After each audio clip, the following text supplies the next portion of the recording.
The morning sky over New Jeju Colony painted itself in shades of purple and gold. Dr. Sora stood on the observation deck of the research center, watching the twin suns rise over the mountains.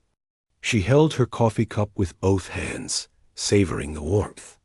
Behind her, the colony was waking up. 4 million people starting another day on humanity's most successful colony world. Governor Jun-Ho walked into the observation deck, his face tired. He had been in meetings all night with the Galactic Council representatives. The Vrakan hierarchy was making trouble again, claiming that this entire star system belonged to them based on some ancient territorial map that nobody had seen before. Any news from the council? Sora asked. Junho shook his head. They ruled in our favor. The system is ours legally. The Vrakan ambassador walked out of the chamber. He said something that bothered me. What did he say? He said that laws only matter when someone can enforce them. Sora felt a chill despite the warm coffee. She had studied the Vrakan species during her xenobiology training. They were insectoids, standing nearly 8 feet tall with 4 arms and natural armor plating. Their culture valued strength above everything else. They had fought 3 wars with other species before joining the Galactic Council, winning all 3 through sheer brutality. Colonel Hyan commanded the Terran Defense Force, garrison on New Jeju. He had exactly 2,000 soldiers and 12 orbital defense platforms. It was enough to handle pirates or small conflicts. It was nowhere near enough to fight a real military power like the Vrakan. 3 days after the council ruling, the communications array went dark. Colonel Hyan ordered an immediate alert, calling all military personnel to their stations. He tried to contact Earth, but every transmission was blocked. Something was jamming all signals in and out of the system. Then the Vrakan fleet arrived. 60 warships dropped out of hyperspace at the edge of the system. They did not send any messages. They did not offer terms. They simply began moving toward the planet. Hyan knew immediately that his defense platforms would not be enough. He ordered the evacuation of the colony, trying to get as many people as possible into the underground shelters. 4 million people could not be moved in hours. He needed days, maybe weeks. He did not have days. The Vrakan fleet opened fire on the orbital platforms first. The human defenses lasted exactly 11 minutes. Then the bombardment of the planet began. Kinetic strikes from orbit hit every major city center. The weapons traveled so fast that people died before they heard the sound. Sora was in her lab when the first strike hit downtown. The building shook so hard that she fell to the floor. Emergency alarms screamed throughout the complex. She ran to the window and saw a mushroom cloud rising from where the governor's mansion had been standing minutes ago. Jun-Ho had been in that building. She grabbed her emergency kit and ran for the shelters. Outside, the sky was falling. Literally falling. Pieces of the destroyed orbital platforms were burning up in the atmosphere, creating hundreds of shooting stars. It would have been beautiful if it was not so terrifying. The second wave of attacks came with biological weapons. Vrakan dropships released canisters that spread an engineered plague through the atmosphere.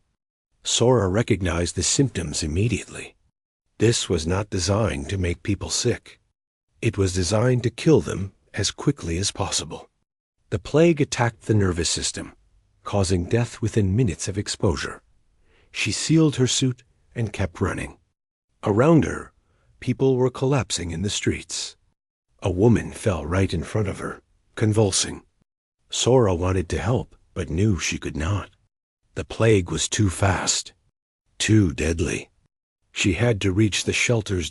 Colonel Hyan made it to the command bunker. He watched on screens as his colony died. The biological weapons were spreading faster than any disease he had ever seen. His medical officers reported that the plague had a 98% fatality rate.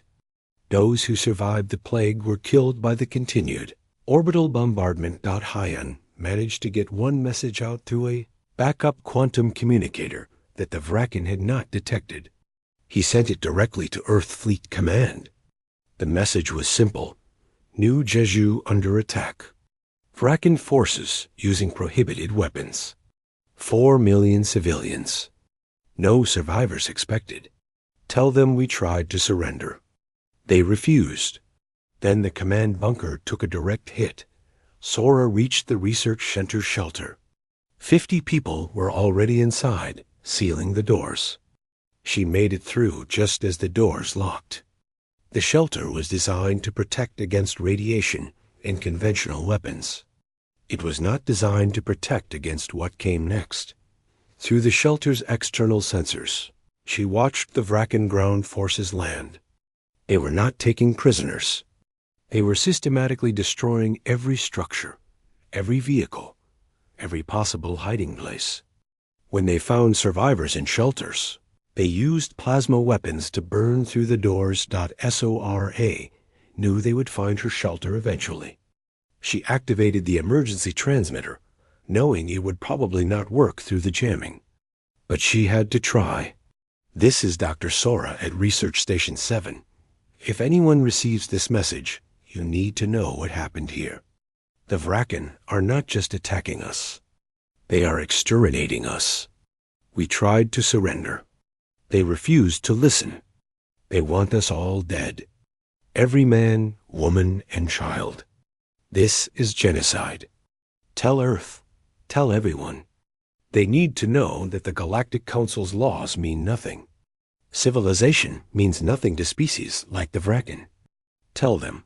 The transmission cut off as plasma fire burned through the shelter door. 40-8 hours after the attack began, New Jeju Colony was silent. The Vraken forces spent another day making sure. They burned the bodies. They destroyed the monuments. They erased every sign that humans had ever lived there. Then they broadcast footage of their victory across the galaxy. The message was clear. This is what happens when you challenge the Vraken hierarchy. The Galactic Council could make whatever laws they wanted. Only strength mattered. On Earth, humanity watched the footage. They saw their people dead. They saw their colony burning. And they heard the Galactic Council's response: strong condemnation, economic sanctions, and a fine that the Vraken would pay over 50 years. Ambassador Minho stood before the Council and demanded real justice. Military intervention. War crime trials. Something beyond words and fines. The Council reminded him that civilized species resolve conflicts through measured responses. That proportional retaliation was the only acceptable path. That humanity needed to be patient and let the justice system work. Captain Yuna watched the Council proceedings from her ship. She was a veteran of the border conflicts, the small wars that Earth fought to protect its colonies. She had always followed the rules, always tried to be civilized. As she watched the Council dismiss humanity's pain, something changed inside her. She finally understood. The galaxy did not see humanity's restraint as nobility. They saw it as weakness. 4 million humans were dead. And the galaxy's response was a fine and some stern words. Yuna pulled up the tactical database on her terminal. She began reviewing Earth's military capabilities, the weapons they had declared to the Council, and the weapons they had not declared. Across human space, millions of others were doing the same thing. The same cold calculation, the same burning anger. The Galactic Council had taught humanity an important lesson. Civilization was just a performance. A mask worn by those who could afford to wear it. Earth was done performing. The Galactic Council chamber was the largest structure humanity had ever seen. It floated in neutral space, a massive station where 800 different species came to discuss laws and peace. Ambassador Minho had always felt small in this place. Today, he felt something different. He felt angry. Representative Daeun stood at the human podium, presenting evidence of the New Jeju genocide to the assembled council. He had videos. He had testimony from the few automated probes that survived. He had genetic samples of the biological weapons. Everything proved beyond doubt that the Vraken had committed mass murder. The council listened politely. They asked questions. They reviewed the evidence with serious expressions. Then they voted on the punishment. The Vraken hierarchy would pay a fine of 200 million galactic credits over 50 years. They would receive an official rebuke in the council records. And they would be required to attend mediation sessions about proper conflict resolution. That was it. 4 million dead humans were worth a fine and some meetings. Dayon slammed his hand on the podium. This is not justice. This is a joke. You are telling every species in this galaxy that genocide has no real consequences. The council speaker, a floating jellyfish creature from the Luminari species, responded in a calm voice. Ambassador, we understand your anger. But the council charter forbids disproportionate retaliation. We must respond with measured justice, not revenge. Measured justice? Dayon could barely control his voice. They murdered 4 million civilians. They used biological weapons banned by every treaty. They broadcast it as a warning to others. And you give them a fine? The fine is substantial, another council member said. And their rebuke will damage their diplomatic standing. Minho closed his eyes. He had spent 5 years on this council, believing in its mission, believing that civilization meant something. Now he saw the truth. The council did not care about justice. They cared about maintaining order. And humanity was expected to accept this, because that was what civilized species did. Back on Earth, Admiral Taiyang was in a very different kind of meeting. He sat in a secure room deep underground with the leaders of every major Earth nation. On the screens were the faces of the colonial governors from all 47 human worlds. A woman appeared on one screen, Agent Nari from Terran Intelligence. She looked exhausted. I have completed my investigation, she said. The news is worse than we thought. Admiral Taiyang nodded for her to continue. The Galactic Council knew about the Vraken attack on New Jeju. They received intelligence reports 2 weeks before it happened. They did nothing to warn us or stop it. The room erupted in angry voices. Taiyang raised his hand for silence. There is more, Nari continued. 3 council species provided the Vraken with biological data about human genetics. That is how they developed the plague so quickly. It was specifically designed to kill humans. Which species? Someone asked .NAR. I listed 3 names. All were older council members, species that had been part of galactic civilization for thousands of years. Species that humanity had trusted. Why? Taiyang asked. Why would they help massacre our people? According to intercepted communications, they wanted to teach us a lesson. They thought we were becoming too confident, too demanding. They wanted to show us our place in the galactic order. President Seojin spoke for the first time. He was the elected leader of Earth's unified government. So they let 4 million of our people die to put us in our place. Yes, sir. The room was silent for a long moment. Everyone understood what this meant. The genocide was not just the Vraken being brutal. It was sanctioned by the very council that was supposed to protect civilized species. General Hayeri of Strategic Command stood up. She was a small woman with steel in her voice. We have 3 options. First, we continue diplomatic appeals. We try to work within the system. Chance of success is 0. She brought up a map of the galaxy on the main screen. Second option, limited military reprisal against the Vraken. We destroy some of their military assets. Maybe a few colonies. This would violate council law and result in our isolation from galactic society. She paused. Third option, total war. We remove the Vraken as a threat permanently. We hold accountable every species that helped them. We violate every galactic convention about warfare. We show the galaxy what happens when you murder millions of humans.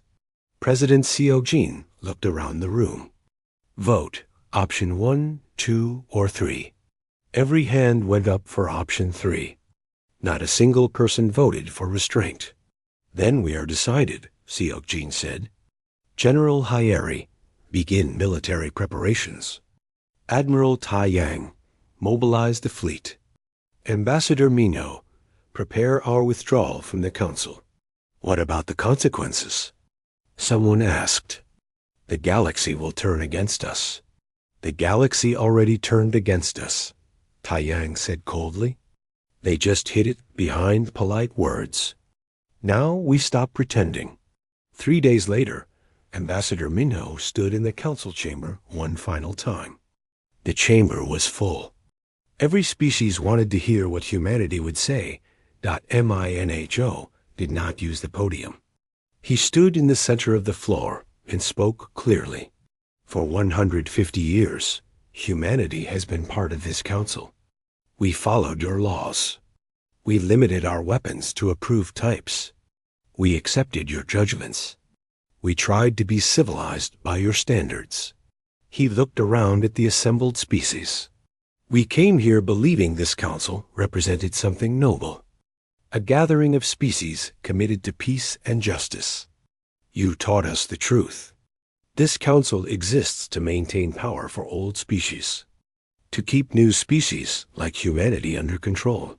Ambassador, please, the speaker began. I am not finished. Minho cut him off. 4 million of my people were murdered. You knew it would happen. Some of you helped it happen. And your justice is a fine in meetings. He pulled out a data pad and read from it. Earth officially withdraws from the Galactic Council effective immediately. All treaties are void. All diplomatic missions are closed. All restrictions we accepted on our military and technology are no longer binding. The chamber erupted in shocked voices. Species began shouting questions and protests. Minho raised his voice over the noise. You wanted to teach us a lesson about our place in the galaxy. Thank you. We learned it well. Our place is not here, begging for justice from those who will never give it. Our place is protecting our people by any means necessary. He walked toward the exit. Before leaving, he turned back. One more thing. We came to you as students of civilization. You taught us that civilization is just a mask, a lie that strong species tell to control the violent. Thank you for the lesson. We are done learning. We are done being civilized. The doors closed behind him. Across human space, a message went out on every channel. Every human citizen received the same broadcast from President Seogin. My fellow humans, today we learned that we stand alone in the galaxy. The institutions we trusted have failed us. The laws we followed protect only those strong enough to break them.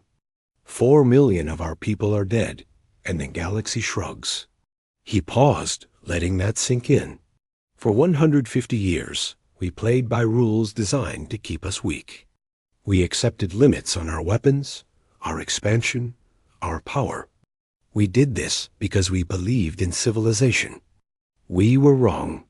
Effective immediately, Earth is in a state of total war. Every military force is activated. Every reserve unit is called up. Every factory will shift to military production. And weapons that we promised never to use are now being armed. To the galaxy, we say this: you let our people die. You helped our people die. You taught us that might makes right. Very well. We will show you what human might looks like when we stop playing civilized. To the Vrakan hierarchy, you wanted to show us what happens when we challenge you. Now we will show you what happens when you murder millions of humans. No negotiation. No surrender. No mercy. The broadcast ended with 6 words that would echo across the galaxy. No more playing by their rules. In orbit above Earth, Admiral Taiyang stood on the bridge of the flagship Defiance. Around him, the largest fleet humanity had ever assembled was gathering. 200 warships.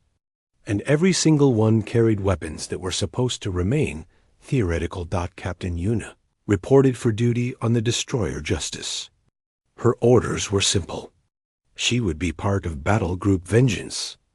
Their target, the Vrakan homeworld. Deep in classified facilities, Dr. Jiwan activated weapon systems that had been built in secret over decades. Relativistic missiles that could not be stopped. Nanomachine plagues that consumed all life. Torpedoes that could destabilize stars themselves. Humanity had pretended to be civilized. They had hidden their true capabilities. They had restrained themselves. Now the mask was off. And the galaxy would learn what humans were really capable of when someone murdered their children. Dr. Jiwan walked through the underground facility, wearing a biosafety suit. She had worked here for 15 years, and most people on Earth did not know this place existed. The sign on the door said Research Station Omega. The real name was much simpler. The place where humanity built weapons it promised never to build. She entered a conference room, where military commanders waited. Admiral Taiyang sat at the head of the table. Captain Yuna was there, along with dozens of other officers who would lead the attack fleets. G1 activated the holographic display. For decades, the Galactic Council believed we followed their weapons restrictions. They thought we only had standard energy weapons and conventional missiles. They were wrong. She brought up the first weapon system. This is the relativistic kill missile. We accelerate a 10-ton projectile to 90% of light speed. At that velocity, it hits with the force of multiple nuclear weapons. More importantly, it cannot be intercepted. By the time sensors detect it, the missile has already hit. The officers studied the specifications in silence. Next, quantum plague warheads. These contain self-replicating nanomachines programmed to consume organic matter. Once released, they spread exponentially. A single warhead can sterilize a continent within hours. She showed them video of test results on uninhabited worlds. Entire ecosystems reduced to gray dust. Third weapon, stellar torpedoes. These devices, when properly placed, can destabilize a star's fusion reaction. The star goes nova within days. Everything in the system dies. Admiral Taiyang finally spoke. How many of each weapon do we have? 80 relativistic missiles ready now. Another 200 in production. 100 quantum plague warheads. And 47 stellar torpedoes. Enough to destroy the Vrakan? Enough to destroy half the galaxy if necessary. Captain Yuna raised her hand. What about the silence protocol? Is it ready? Jiwan smiled coldly. Yes, that might be our most effective weapon. The silence protocol is an AI-driven cyber warfare system. Once activated near an enemy fleet, it infiltrates every computer system. Within minutes, their ships are blind, weapons offline, communications dead. They float in space, helpless. She looked at each officer. The Council thinks civilized warfare means giving your enemy a chance to surrender, announcing your attacks, following rules of engagement. They are about to learn that humans never agreed to stay civilized. Fleet Admiral Yundi commanded Battle Group Vengeance. 200 human warships carrying death itself. They did not take the standard hyperspace routes. They used paths through dangerous space that only human navigation systems could calculate. They wanted surprise. The battle group emerged from hyperspace at the edge of the Vrakan system. No warnings. No communications. They simply began moving toward Vrakan Prime at maximum speed. The Vrakan detected them immediately. Of course they did. 200 ships could not be hidden. But the Vrakan made a mistake. They thought they had time to respond. They thought human ships would approach slowly, maybe send a surrender demand. First. Commander Sumin sat at the weapons station on the flagship. She had volunteered for this mission immediately after seeing what happened to New Jeju. Her sister had been a teacher in that colony. Her sister was dead. "Activate relativistic missile 1," Admiral Yoongi ordered. Sumin entered the codes. The missile launched from its special bay and began accelerating. The Vraken would not see it coming. Their sensors would detect nothing until impact. The first missile hit Vraken Prime 17 minutes later. Half a continent vanished in an explosion visible from space. The planet's orbital defense platforms went on full alert, searching for the threat. "Launch missiles 2 through 20, Yoongi said calmly. 20 more relativistic missiles launched. Sumin watched her screen as they accelerated away. Each missile targeted a different continent. The Vraken defenses were impressive. They had planetary shields, thousands of defense satellites, fleets of interceptor craft. None of it mattered. You cannot intercept something you cannot see coming. The missiles arrived in a sequence over the next hour. Each impact erased a major population center. Mountains turned to glass. Oceans boiled. Cities became craters. Lieutenant Yoongi activated the silence protocol. The AI system spread through Vraken communication networks like a virus. Within minutes, every military computer in the system crashed. Fleet coordination collapsed. Defense platforms went offline. Even the planetary defense grid shut down. The Vraken military command tried to send orders by courier ships. Too slow. They tried manual systems. Too late. The humans had thought of everything. For 6 hours, the bombardment continued. When it finally stopped, Vraken Prime was a dead world. 14 billion Vraken had lived there that morning. By evening, the number was 0. Captain Hana commanded a destroyer in the attack fleet. As the bombardment ended, she activated the broadcast system. Every species in the galaxy would receive this message. Behind her on screen, Vraken Prime burned. The planet's atmosphere was on fire. Its oceans were boiling away. The homeworld of a species that had existed for thousands of years was dying in real time. Hana spoke clearly into the camera. 4 million humans died on New Jeju colony. We have now killed 14 billion Vraken in response. The ratio is 3,253 to 1. This is not justice. Justice would be impossible. This is mathematics. She paused, making sure everyone watching understood. The Galactic Council taught us that civilization is a performance, that we should follow rules while others break them, that we should accept their judgment while they do nothing. We performed civilization for 150 years. We are done performing. The broadcast ended with an image of Vraken Prime's corpse spinning in space. The Galactic Council convened an emergency session within hours. The chamber was chaos. Species screaming at each other. Some demanding humanity be destroyed immediately. Others calling for negotiation. Many simply sitting in shocked silence. 3 species stood together and announced they were forming a peace enforcement coalition. They would assemble a fleet to bring humanity back into compliance with galactic standards. By force, if necessary. The announcement was broadcast across the galaxy. Earth received it within minutes. Admiral Taiyang recorded a response immediately. His message was simple and cold. You want to enforce peace? Come then. We will show you what uncivilized really means. Agent Nari's intelligence network had done excellent work. She knew the names of the 3 species that provided human biological data to the Vraken, the collaborators who helped make the genocide possible. President Seojin reviewed her report carefully.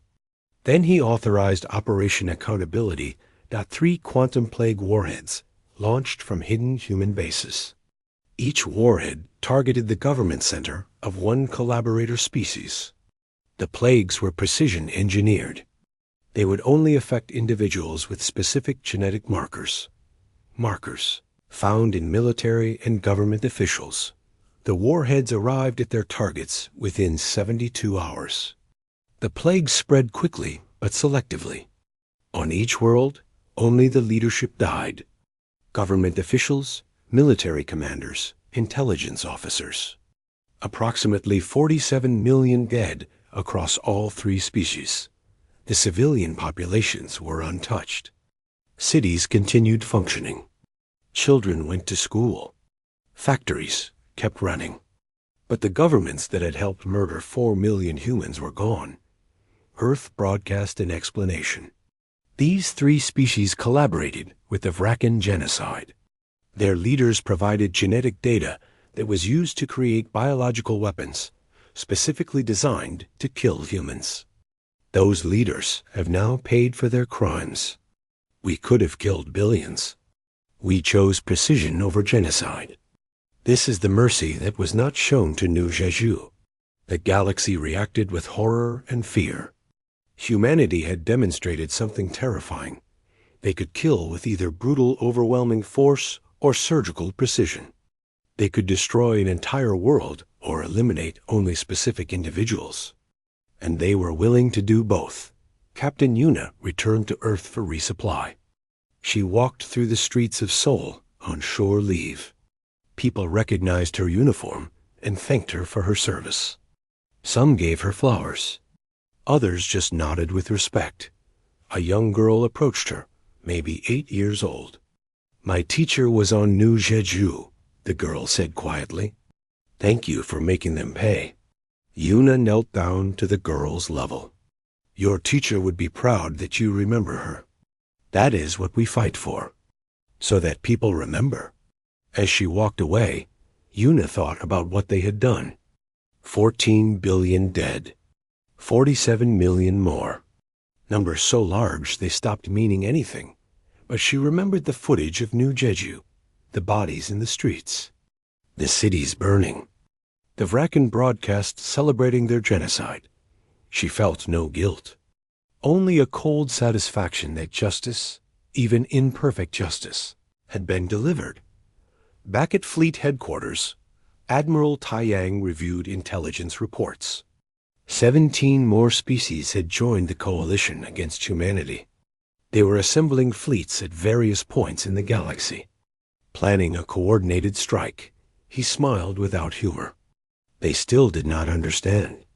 They thought this was a normal war, that there would be fleet battles and strategies, and eventually peace negotiations. They were wrong. Humanity was not fighting a war. Humanity was teaching the galaxy a lesson it would never forget. 17 species had joined together to stop humanity. They called themselves the Galactic Salvation Fleet. Their stated goal was simple: contain the humans before they destroyed civilized space. Their real goal was revenge for what happened to the Vrakan. The coalition included some of the oldest and most powerful species in the galaxy. The Altarian Confederation alone had 5,000 warships. Together, the 17 species could field more than 20,000 ships. It was the largest military force ever assembled in galactic history. Marshal Junho had been promoted to command Earth's military response. He was the son of the late Governor Junho, who died on New Jeju. His father had been a man of peace who believed in diplomacy. The son had learned a different lesson from watching his father's colony. Burned out, he studied the intelligence reports about the coalition fleet assembly points. They were gathering in 3 main locations, planning to strike human space simultaneously from multiple directions. It was a good strategy. It might have even worked against a conventional enemy. Junho smiled coldly. They think we will wait for them to finish assembling. They think we will meet them in honorable fleet combat. They still do not understand what we are. He issued orders to all battle groups. Strike every assembly point immediately. Destroy their fleets before they can launch. No warnings. No mercy. Battle Group Commander Yuna received her orders with satisfaction. Her target was the Altarian Confederation's main shipyard. Intelligence reported 800 warships docked there, with crews aboard preparing for launch. Her battle group consisted of 40 ships. 40 against 800 seemed like bad odds. But the Altarians were still thinking in terms of old warfare. Ship-to-ship combat. Fleet maneuvers. Honorable engagement. Una planned to give them something. Different her ships approached using stealth technology that the Council did not know humans possessed. They emerged from hyperspace 2 million kilometers from the shipyard. At that range, the Altarians would have 15 minutes to detect them and respond. Launch all relativistic missiles, Una ordered. 60 missiles launched simultaneously. They accelerated toward the shipyard at 90% of light speed. The Altarian defense systems detected unusual energy signatures, but could not identify the threat. By the time they realized missiles were incoming, it was too late. The missiles arrived in a devastating sequence. Each impact released energy equivalent to multiple nuclear weapons. The shipyard, an enormous structure that had taken centuries to build, came apart like paper in a fire. The 800 docked warships exploded as their fuel and ammunition were hit dock in 17 minutes. The Altarian Confederation lost its entire assembled fleet and its largest shipyard. Una's battle group retreated into hyperspace before the Altarians could mount any response. This same scene repeated itself across the galaxy. Human strike groups hit every coalition assembly point simultaneously. They used stealth, speed, and weapons that could not be intercepted. They did not engage in fleet combat. They simply destroyed enemy ships while they were docked and vulnerable. Within 48 hours, the coalition had lost more than 15,000 ships. The Galactic Salvation Fleet was destroyed before it ever launched. 12 more species joined the anti-human coalition after this defeat. They were angry, terrified, and determined. They demanded that humanity be exterminated as a threat to all life in the galaxy. Commander Minji addressed the people of Earth in a broadcast. She was Sora's younger sister, now a decorated military officer.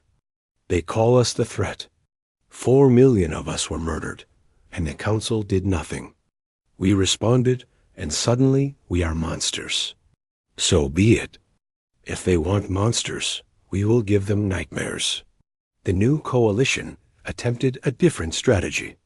They would not gather their fleets in obvious locations. Instead, they would strike directly at human colonies. If humans could attack without warning, so could they. Admiral Taiyang received intelligence about the planned attacks. 20 human colonies were targeted for simultaneous strikes. The coalition hoped to force humanity into a defensive position. Taiyang activated Earth's ultimate deterrent. He gave the order that would haunt the galaxy forever. Deploy the stellar torpedoes. 3 coalition species refused to cease military operations against human targets. They announced publicly that they would continue fighting until humanity was eliminated. 3 stellar torpedoes launched in response. Each torpedo was placed at a specific coordinate near the target stars. The devices activated their destabilization fields. The stars began dying. Took 3 days for the fusion reactions to become unstable. Scientists across the galaxy detected the anomalies and realized what was happening. They broadcast warnings, but evacuation of entire solar systems was impossible in 3 days. The stars went nova. 3 entire solar systems became uninhabitable. Planets burned. Space stations vaporized. Everything died. The coalition lost over 40 billion civilians in those 3 systems. Earth broadcast a simple message. For every human colony you touch, we will burn a star. We have 2,000 stellar torpedoes ready for deployment. The galaxy has 847 homeworlds. Do the mathematics. The message was clear. If the coalition attacked even one more human colony, Earth would start systematically destroying every coalition homeworld. Not just defeating them, not just occupying them, eliminating them completely. The Galactic Council watched in horror. As humanity demonstrated, they were willing to commit genocide on a scale that made the Vraken massacre look small. 3 entire solar systems erased in days. The coalition began to fracture. Some species withdrew immediately, terrified of human retaliation. They announced neutrality and begged Earth not to target them. Others demanded negotiation, realizing that military victory was impossible. But the hardliners insisted humanity must be stopped regardless of cost. They began planning something desperate, a simultaneous strike on all human colonies using weapons of mass destruction. If humanity would burn stars, then the coalition would burn every human world at once. Agent Nari intercepted the communications about this plan. She brought it directly to President Siojin. Siojin read the intelligence report carefully. The coalition planned to use nuclear weapons, biological weapons, and kinetic bombardment on every human colony simultaneously. Billions of humans would die. He issued orders immediately. Operation Final Lesson. We will eliminate their ability to threaten us permanently. Human forces launched the largest coordinated military operation in history. They struck every coalition military installation in the galaxy at the same time. Not invasions, not occupations. Complete elimination. In 96 hours, the coalition ceased to exist as a military power. They lost 100% of their fleet capacity. 89% of their military personnel were dead. Every weapons manufacturing facility was destroyed. Every military research station was reduced to debris. General Hyeri personally oversaw the operation. She gave strict orders to her commanders. Civilian infrastructure must remain untouched. Cities, schools, hospitals, farms, all protected. Only military targets were hit. We are not savages, she reminded her officers repeatedly. We are just not civilized anymore. The distinction mattered to her. Humanity was demonstrating overwhelming violence, but controlled violence. They could have killed trillions of civilians. They chose not to. Captain Hana led a strike group against a coalition weapons facility on the planet, Nexus 4. The facility was surrounded by a civilian city of 3 million people. Her orders were to destroy the facility without harming the city. She used precision orbital strikes that eliminated only the military complex. The city's power grid remained active, its water systems undamaged. People in the surrounding neighborhoods felt the ground shake, but were otherwise unharmed. After the strike, Hannah broadcast a message to the city. Your military facility has been destroyed. Your government tried to kill billions of humans. We have stopped them. You are safe. Stay in your homes and you will not be harmed. This same precision was repeated across thousands of targets. Humanity demonstrated they could kill with surgical accuracy or overwhelming force. The choice was theirs. Commander Juno led the final assault on the Coalition's Central Command Station. It was a massive space station where military leaders from all 17 species coordinated their war effort. The message was simple. Cease all military operations immediately. Surrender your command staff for war crimes trials, or we will destroy this station with everyone aboard. The Coalition commanders refused. They believed humanity was bluffing, that humans would not kill so many high-ranking officials. JUNHO gave them 30 minutes to reconsider. When they refused again, he ordered the attack. The command station was destroyed by conventional weapons. Every Coalition military leader aboard died. Over 50,000 officers from 17 species. The war was over. The Coalition had no weapons, no fleets, no leaders, and no will to continue fighting. The galaxy had learned what Earth already knew. When humans stop being civilized, they become the most dangerous species in existence. Admiral Tai Yang reviewed the casualty reports. The Coalition had lost approximately 87 billion people across all their species. Most were military personnel, but the 3 stars that went nova killed billions of civilians. The galaxy went silent. For thousands of years, the space lanes had been full of trade ships, diplomatic vessels, and military patrols. Now they were empty. Species retreated to their homeworlds and waited to see what humanity would do next. The Galactic Council chambers floated in space, abandoned. No species dared to convene there. The building that once represented civilization and law now stood as a monument to failure. 800 species had gathered there for millennia to discuss peace. They had allowed genocide. They had enabled it. And humanity had taught them the price of that choice. In 6 months, humanity had redrawn the galactic order through overwhelming violence. 87 billion dead across multiple species. 3 entire solar systems erased. The largest military coalition in history destroyed before it could properly assemble. Human casualties remained at 4,300,000. Only the dead from New Jeju. Every human who went to war came home alive. President Seojin stood in his office on Earth, looking at reports from across the galaxy. Fear was the dominant emotion everywhere.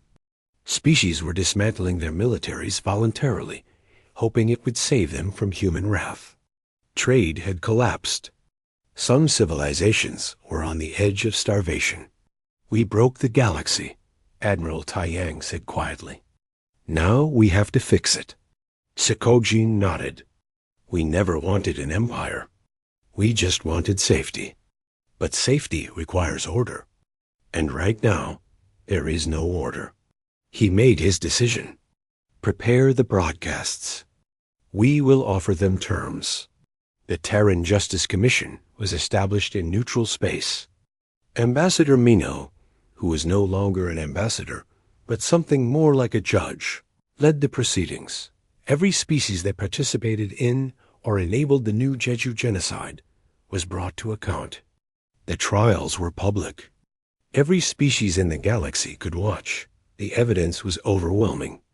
Videos of the attack. Testimony from survivors of the shelters who lasted hours before dying. Genetic analysis of the biological weapons, proving they were designed with data from council species. The Vrakan leadership was already dead. Their entire species reduced to a few million survivors scattered across colony worlds. But the 3 species that provided genetic data faced justice. Their defense was simple. They were following the old ways of galactic politics. The strong manipulate the weak. Humanity needed to be taught humility. Minho listened to their arguments without expression. Then he delivered his verdict. "You are correct that you followed the old ways. The strong did manipulate the weak. You conspired to allow the murder of 4 million humans because you wanted to teach us our place. You succeeded. You taught us that the old ways must end." The sentences were severe, but measured. The leaders who authorized the data transfer were executed. Their governments were dismantled. Their military forces were permanently disbanded. They would pay reparations to human survivors for 3 generations, but their civilian populations were spared. No collective punishment. No genocide in return for genocide. "We could kill all of you," Minho said to the assembled representatives. "We have the weapons. We have the will. But we choose not to. Not because we are civilized. Because we remember what happened when you thought genocide had no consequences." Admiral Taiyang activated the broadcast system. Every inhabited world in the galaxy received his message simultaneously. "People of the galaxy, for 6 months, you have watched humanity wage war. You have seen what we are capable of when pushed beyond endurance. Some of you call us monsters. Some call us saviors. We are neither. We are simply a species that will do anything to protect our own." He paused, letting that sink in. "Earth does not want an empire. We do not want to rule you or control you. We want something simpler. We want to ensure that what happened to New Jeju never happens to anyone again. The broadcast showed images of the colony before and after the attack. The beautiful cities reduced to craters. The monuments destroyed. The bodies. You have two choices. Choice 1. Accept the Terran peace. Under this agreement, no species may maintain military forces capable of committing genocide. All nations will submit to regular inspections by human observers. Any species found developing weapons of mass destruction will face immediate military response from Earth. In exchange, humanity guarantees your security and autonomy. We will protect you from external threats. We will ensure trade routes remain open. We will not interfere in your internal affairs unless you threaten others. Choice 2. Refuse our protection and remain outside our jurisdiction. You may govern yourselves however you wish. Build whatever weapons you want. But understand this. If you threaten any human colony, any human ship, any human life, we will respond with total force. And you have seen what that means. The broadcast ended with a simple question displayed in every language. Choose. The responses came quickly. Within 1 month, 500 species accepted the Terran peace. Within 3 months, over 800 had signed the agreement. They chose security over independence. 20-4 species refused. They retreated to isolated sectors of space, building defense networks and maintaining their sovereignty. Earth let them go. As long as they did not threaten humanity, they could exist independently. Captain Yuna was assigned as an inspector for the Terran Peace Commission. She visited worlds across the galaxy, checking military facilities and ensuring compliance with the new weapons restrictions. On the planet Altara Prime, she met with their new government. The old leadership had died when their command station was destroyed. The new leaders were younger, less interested in military glory. "You destroyed our fleet," one official said bitterly. 800 ships gone in minutes. Thousands of years of naval tradition erased. Yuna looked at him without sympathy. "You were assembling that fleet to attack human colonies, to kill human civilians. What did you expect us to do?" "That is the difference between us," Yuna said. "You expected honorable combat. We expected to win. We do not fight for glory or tradition. We fight to protect our people. And we do whatever works." She reviewed their facilities and found them in compliance. They had dismantled their military capacity as required. She approved their report and moved to the next world. Commander Juho was assigned to rebuild New Jesu colony. Standing on the dead world, looking at the ruins, he felt the weight of what had happened. 4 million people had lived here. His father had governed them. Now there was nothing but craters and ash, but people were coming back. Volunteers from across human space wanted to rebuild, to show the galaxy that humanity could not be erased, that you could kill millions of humans, but you could not kill the human spirit. The new colony started with 8,000 people. They built shelters in the ruins, planted crops in soil cleansed of biological weapons, raised a monument with every victim's name. JUNHO stood at the dedication ceremony. "This place represents what we lost and why we fought. 4 million of our people died here. 87 billion across the galaxy died in response. Those numbers should horrify us. They should remind us of the cost of failure." He looked at the assembled colonists. "We do not rebuild this place for revenge. We rebuild it to remember, to ensure that no species ever again believes they can murder humans without consequences." The new colony's founding stone bore a simple inscription: "Never again." Dr. Jiwan continued her work in weapons research, but now with a different focus. Instead of creating new instruments of death, she developed detection systems, ways to identify if other species were secretly building weapons of mass destruction. Her systems were installed across the galaxy. Every world accepted monitoring in exchange for protection. Some resented it. Most accepted it as the price of peace. She often thought about Dr. Sora, her colleague who believed in the goodness of a civilization. Sora would have hated what humanity became. The violence, the overwhelming force, the willingness to burn stars. But Sora would be alive if the galaxy had protected her. And that was the point. Civilization only meant something when it was enforced. The old council had believed in words and laws. Humanity believed in making sure those laws had teeth. Agent Nari joined the Terran Intelligence Service's new division, the Historical Records Department. Her job was to document exactly what happened and why, to create a complete record that could never be erased or rewritten. She interviewed survivors from all sides. Human veterans who carried out the attacks. Alien civilians who watched their worlds burn. Leaders who made the decisions. The picture that emerged was complicated. Humanity had committed acts of horrific violence. They had killed billions. They had destroyed worlds. By any traditional measure, they had become monsters. But the alternative was accepting that genocide would be punished with fines and stern words. That powerful species could murder millions and face no real consequences. "We did terrible things," one human admiral told her. "I know that. I ordered strikes that killed billions. But I also know that if we had not responded this way, the galaxy would have learned that humans were acceptable targets. Other species would have followed the Vrakan example." Nari documented all of it. The horror, the justifications, the aftermath. Future generations would judge whether humanity made the right choice. President Seok-jin's term was ending. He chose not to run for re-election. The war had aged him decades.